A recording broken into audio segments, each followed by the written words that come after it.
Fischstats, hat schon aggressiv zwei Hände vorneweg gespielt. Geben wir ihm einfach mal eine Range. Also Sydney Wizard nimmt hier an, er pusht 13% seiner Hände. Das ist natürlich absolut utopisch. Da würde er wesentlich mehr pushen. Also ich würde sagen, selbst eine tight Pushing Range ist jeder Suited King, Off-Suited Kings bis Queen 10. Also ich glaube, viel weniger pusht dort kein Spieler, der auch nur ansatzweise Ahnung hat von dem, was er dort macht.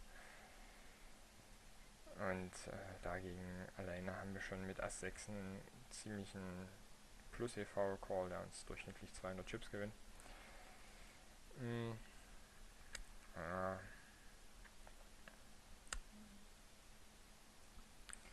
Bin ich im Nachhinein jetzt nicht ganz zufrieden damit. Aber okay.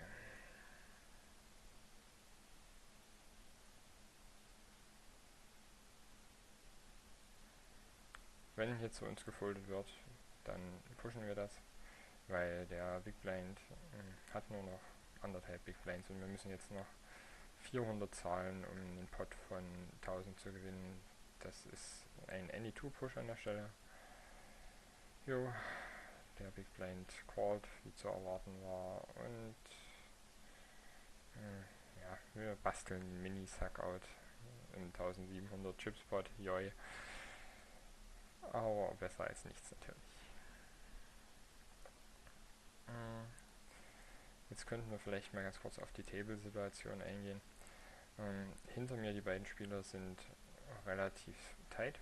Also Max DNA Max ist ein Regular auf dem Limit, von dem ich halt schon relativ viele Hände getrackt habe. Spielt sehr tight. Und ja, der Big Blind auf 22 Hände erst eine gecallt und noch keine erhöht. Sind schon sehr tight Leute, da kann man wahrscheinlich dann ein kleines bisschen mehr pushen als normal. Aber natürlich schon under the gun plus 1 jemand pusht, dann folden wir 10-5.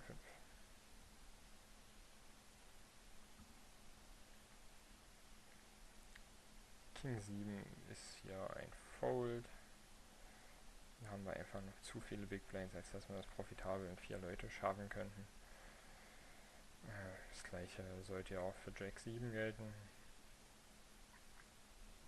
Und 10-4 genauso. Dame 6, die Blinds sind jetzt hochgegangen. Wir haben jetzt nur noch 11 BB. Und in der nächsten Hand sitzen wir am Big Blind und wir bekommen Ace Queen Suited. So, der relativ tighte Spieler macht jetzt hier einen Min Open Race. Was geben wir ihm an der Stelle für eine Range? Also er hat ein bisschen weniger als 14 Big Blinds.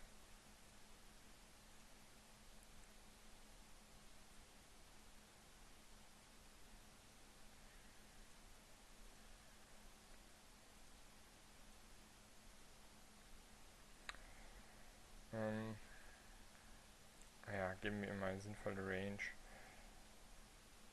Wenn er dort irgendwas erhöht, so in Richtung Ace 10 und sagen wir Ace 9 suited und Ace 10. Ich glaube, das ist eine relativ solide Annahme. Und dass er dann etwa mit den Händen callt, dann haben wir genau ab Ace Queen den Push. Frage ist, wie müsste man seine Handrange verändern, dass wir nicht mehr profitabel mit Ace Queen pushen können. An der Stelle müsste er schon sehr, sehr wenig open raisen, also irgendwas so Ace Jack suited und Ace Queen. Dann haben wir natürlich einen relativ klaren Fold. Wenn im Grunde genommen die einzige Hand, die wir schlagen, Ace Jack suited ist. Aber sobald er Ace 10 suited und Ace Jack mit drin hat, ist es vom Chips Erwartungswert her schon für uns positiv, das Ding zu pushen.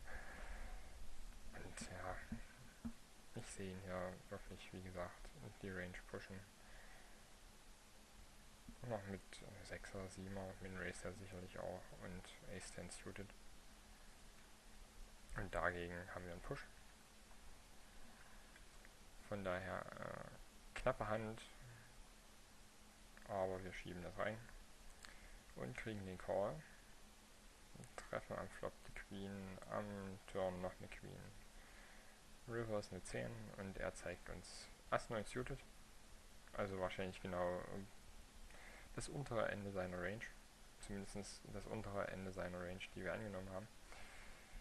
Ja, und von daher ist es schon mal eine sinnvolle Annahme gewesen, dass er dort Ace 9 suited auch so spielen wird.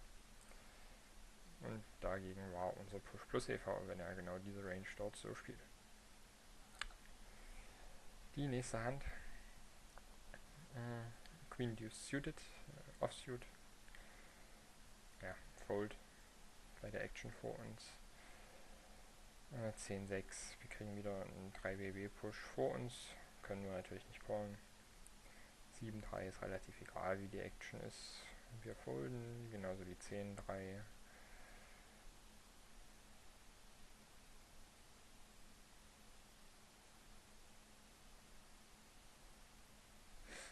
Dann haben wir 7-3 gefoldet. UTE, wir sind anscheinend umgesetzt worden. Und 3-5 im Big Blind. Da können wir eigentlich nicht so viel machen, außer auf einen Walk hoffen.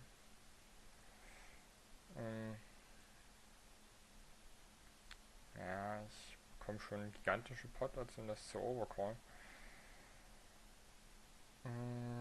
Nur gegen 2 Hände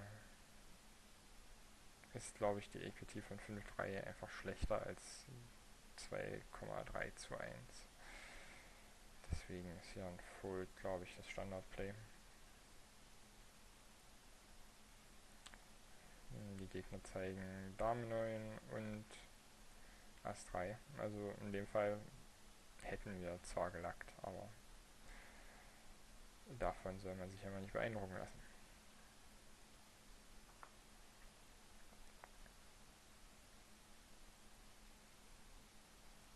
(10-4) könnte man mal analysieren, ob das Ganze dann ein Push wäre, wenn der Shorty vor uns gefoldet hätte.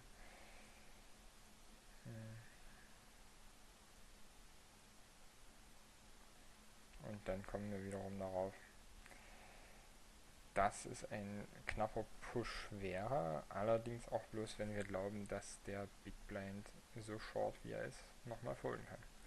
Also er hat effektiv 4 Big Blinds in seinem Stack und da sehe ich ihn doch relativ viel callen. Allerdings auch nicht mehr als,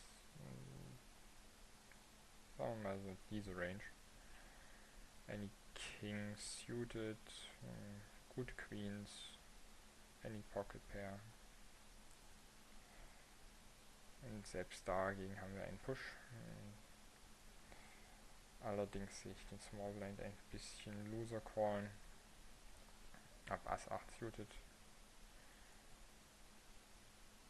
Und dann wäre das Ganze schon wieder ein Fold von der Sache her.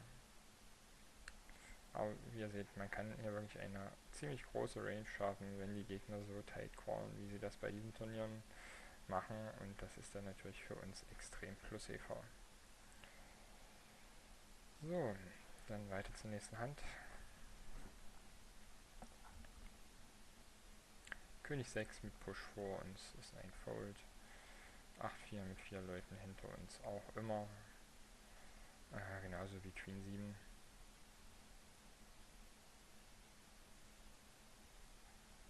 6-3 auch easy, Open Fold. 15 auch. So. Nächste Hand sind wir im Big Blind. Kriegen die Bombenhand 9-3. Und ein Push. Und noch einen Caller. Easy, easy Fold.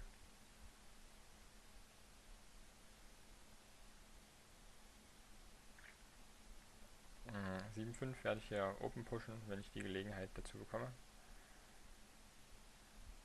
Bekomme ich nicht, von daher Einfacher Fold.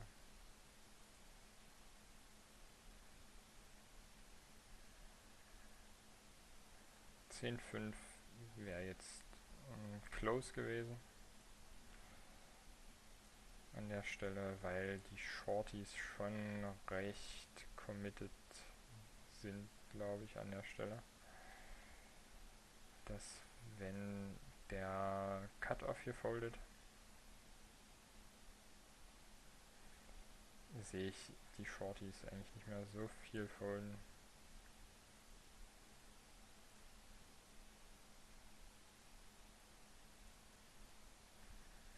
Ja, ist close. Also je nachdem, wie fischig die Short Stacks sind, ist es hier ein Any-2-Push, wenn der Big Blind hier noch viel foldet, obwohl er bloß 4 Big Blinds hat. Dann kann man hier so gut wie 80% reinschieben. Aber die Frage hat sich hier dann erübrigt. Queen 10 wäre natürlich ein easy Open Push. Ace Deuce an dieser Stelle. Ist, glaube ich, genau das Bottom End of my Range an der Stelle. Weil wir pushen effektiv gesehen bloß 9 Big Blinds. Haben eine große Ante im Spiel. Und da ist die Push-Lösung an der Stelle auch wieder ziemlich loose. Mit Any Ace, Kings ab King 5 und Any Suited King. Ich glaube, das ist eine relativ gute Range, weil die Gegner so in etwa das callen werden, was da steht, was erwartet wird, dass sie callen. Also der größte Fehler, den man im Grunde genommen machen kann, ist viel zu tight zu spielen in der mittleren Phase und zu wenig zu pushen. Und wir wurden gecallt von Ace King von einem Regular. Seine Hand hält. Und wir sind jetzt down auf 6,5 Big Blinds. Aber es ist immer noch kein Grund, um irgendwie panisch zu werden. Das ist noch alles im Rahmen. Queen Jack an der Stelle für mich ein klarer Push. Wir müssen bald durch die Blinds gehen und die Gegner callen wirklich sehr, sehr, sehr tight. Achter ist natürlich auch ein sehr einfacher Push für uns. Any Pocket Pair an der Stelle. Easy Push. Und schon sind wir wieder auf, ich wollte schon sagen 11 Big Blinds, aber nein, die Blinds gehen hoch und wir haben jetzt einen klaren Pot-Odds Call. Wir kriegen Pot-Odds von 3:1. Ja, da muss man glaube ich nicht viel dazu sagen. Selbst wenn er mir jetzt hier König 8 zeigt, call ich das.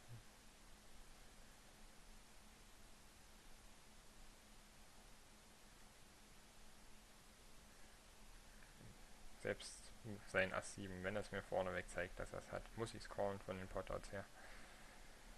Und das ist hier ein sehr interessanter Spot.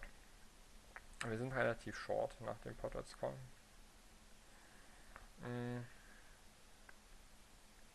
Haben im Grunde genommen nur noch 6 Big Blinds.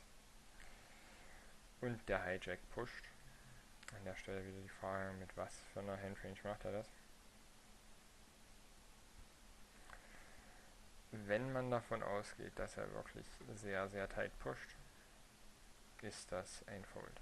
Aber Paul Witter ist ein doch etwas loserer Regular. Und da sind 14% in meinen Augen nicht genug, was er dort pusht. Ich denke 20% ist eine ganz gute Range, die man ihm da geben kann. Und gegen eine 20%ige Range ist es ein ganz, ganz knapper Push. Ja, wirklich ein ganz, ganz knapper Push mit King, Queen Offsuit.